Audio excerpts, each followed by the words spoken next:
পশ্চিমবঙ্গে গরুর বাজারে বড় সংকট। গরু, বলদ, ষাঁড় বা মহিষ বলি দেওয়া যাবে না। লোন নেওয়া সব মহিলারা এসছে আমার বাড়িতে, এসে বলছে লোন শোধ করো। আমি কি করে করবো? চলো আমার বাড়িতে কি অবস্থা। হঠাৎ কমে গেল ক্রেতা, চরম দুশ্চিন্তায় ব্যবসায়ীরা।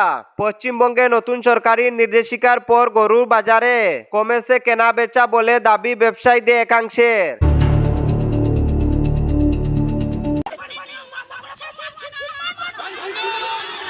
অনুমতি ও সংস্থাপত্র ছাড়া পশু বলিতে নিষেধাজ্ঞা জারি হওয়ার তৈরি হয়েছে নতুন বিতর্ক ও দুশ্চিন্তা। 10-20 লাখ টাকার একজনের কাছে গরু আছে।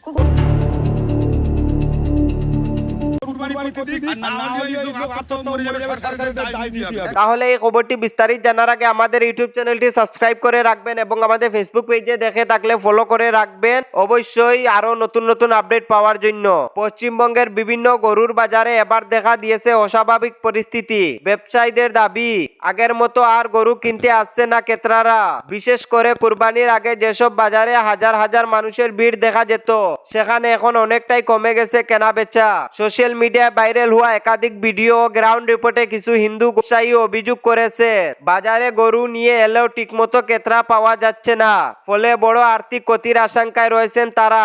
এই পরিস্থিতির পেছনে অন্যতম কারণ হিসেবে উঠে আসে পশ্চিমবঙ্গ সরকারের নতুন নির্দেশিকা। জানা গেছে, পশ্চিমবঙ্গ পশু হত্যা নিয়ন্ত্রণ আইন 1950 কার্যকর করতে নতুন করে কড়া নিয়ম জারি করেছে রাজ্য সরকার। সরকারি বিজ্ঞপ্তি অনুযায়ী নির্দিষ্ট অনুমতি ও সংস্থাপত্র ছাড়া গরু, বলদ, ষাঁড় বা মহিষ বলি দেওয়া যাবে না।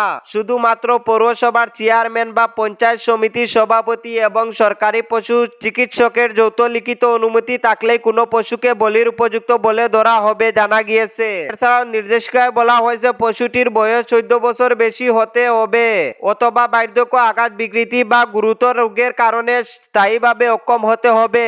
এই নিয়ম সামনে আসার পর থেকেই বাজারে বিভ্রান্তি তৈরি হয়েছে বলে দাবি ব্যবসায়ীদের একাংশে।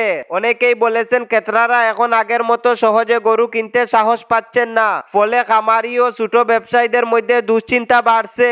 তবে বিভিন্ন সামাজিক মাধ্যমে জানা গিয়েছে যে এই নির্দেশিকার মূল উদ্দেশ্য হলো আইন মেনে পশু কেনা বেচা নিশ্চিত করা এবং অবৈধ পশু জবাই বা পাচার বন্ধ করা। এখন প্রশ্ন উঠেছে, এই নতুন নিয়মে সাধারণ খামারি ও ছোট ব্যবসায়ীদের ভবিষ্যৎ কি হবে? বাজারে যদি এভাবে ক্রেতা কমে যায়, তাহলে হাজার হাজার পরিবারের জীবিকা কিভাবে চলবে?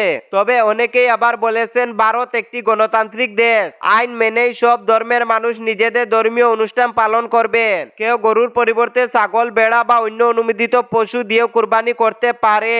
তাই বিষয়টি নিয়ে উত্তেজনা না বাড়িয়ে শান্তিপূর্ণ সমাধানের দিকেই নজর দেওয়া উচিত বলে মত সাধারণ মানুষের। বিভিন্ন সামাজিক মাধ্যমে দেখা যাচ্ছে।